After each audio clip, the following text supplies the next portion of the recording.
Outcome ఫైనల్గా good governance, సమర్థవంతమైన పాలనతోనే ఇది సాధ్యం. ఈ గుడ్ గవర్నెన్స్లో ఒక భాగం లా అండ్ ఆర్డర్. ఎక్కడ లా అండ్ ఆర్డర్ పటిష్టంగా ఉంటే అక్కడ పీస్ ఉంటుంది, ఎక్కడ పీస్ ఉంటే అక్కడ ప్రాస్పరిటీ ఉంటుంది. దానికి కూడా మేము కట్టుబడి ఉన్నాం. గట్టిగా నిర్ణయాలు చేసి లా అండ్ ఆర్డర్ మెయింటైన్ చేసి పటిష్టమైన యంత్రాంగాన్ని తయారు చేసి మళ్ళీ అనుకున్న ఇవన్నీ సాధిస్తా అని చెప్పి తెలియజేసుకుంటూ ఇప్పుడు ప్రజలందరినీ కోరుతున్నా, మేము చేయాల్సిన అన్ని ప్రయత్నాలు చేసి మీ ముందుకు వస్తున్నాం. ఇప్పటికే మీరు పూర్తి ఆదరణ చూపిస్తున్నారు. 3 పార్టీల అభ్యర్థుల్ని 25 పార్లమెంట్లు, 175 అసెంబ్లీ, 3 పార్టీ అభ్యర్థులు ఎక్కడుంటే అక్కడ ఓట్లేసి అందరినీ గెలిపించే బాధ్యత తీసుకోమని ఆశీర్వదించమని ప్రజలందరినీ కోరుతున్నాం.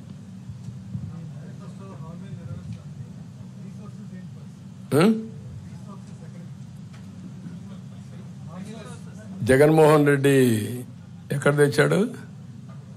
సాక్షిని తెచ్చాడా? భారతిని తెచ్చాడా? మీకు ఒకటి గుర్తుపెట్టుకోవాలి,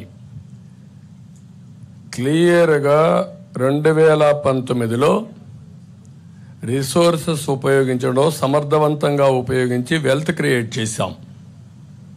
ఆ రోజు వచ్చిన ఇండస్ట్రీ కియా మోటార్స్ ఒక ఎగ్జాంపుల్ తీసుకోండి. 5 ఏళ్లలో గొల్లపల్లి రిజర్వాయర్ కట్టి కియా మోటార్ ఏర్పాటు చేసి ఫస్ట్ కారు నేనే మ్యానుఫ్యాక్చర్ అనేది తీసుకొచ్చాం. ఇప్పటికి 12 లక్షల కార్లు ఉత్పత్తి అయ్యింది, ప్రపంచం మొత్తం తిరుగుతున్నాయి.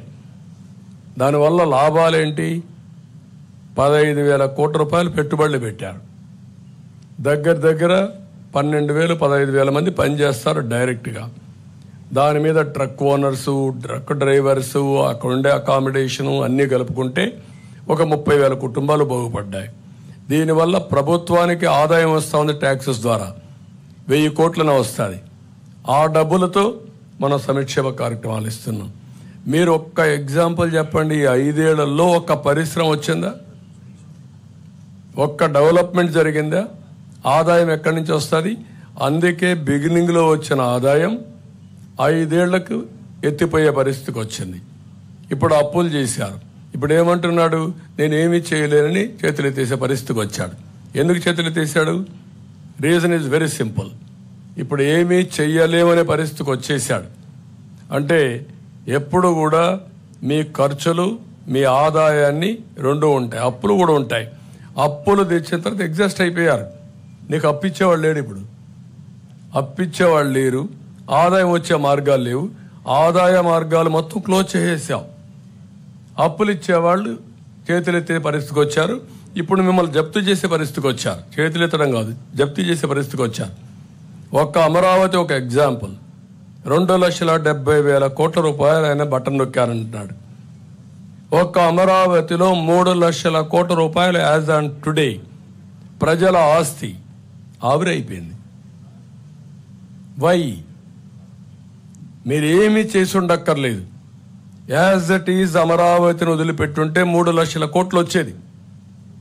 దీనికి వ్యతిరేకంగా మీరేం చేశారు? 13 లక్షల కోట్లు అప్పు చేశారు. దానికి వడ్డీ కట్టాల. అస్తవ్యస్త ఆర్థిక విధానాల వల్ల, విధ్వంసం వల్ల ఈ రాష్ట్రం సర్వనాశనం అయింది. ఆ మాట చెప్తున్నాం. ఎవరైతే మీరు అడిగే క్వశ్చన్కి 94, 95లో జీతాలు ఇవ్వలేని పరిస్థితి హైదరాబాద్లో. గుర్తుపెట్టుకోండి, 3 నెలలకు ఒకసారి జీతాలు ఇచ్చాను. తర్వాత అక్కడి నుంచి నిర్ణయాలు చేశాం. 2004కు మిగుల బడ్జెట్, మిగుల కరెంటు సంపాదించాం. ఏం చేశామని ఆలోచిస్తే సంస్కరణలు తీసుకొచ్చాం, సంపద సృష్టించాం, ఆదాయాన్ని పెంచాం. ఆ మాటే చెప్పాం. మేము ఆదాయం పెంచే మార్గాలు మాకు తెలుసు, మళ్ళీ అభివృద్ధి చేసే మార్గాలు మాకు తెలుసు.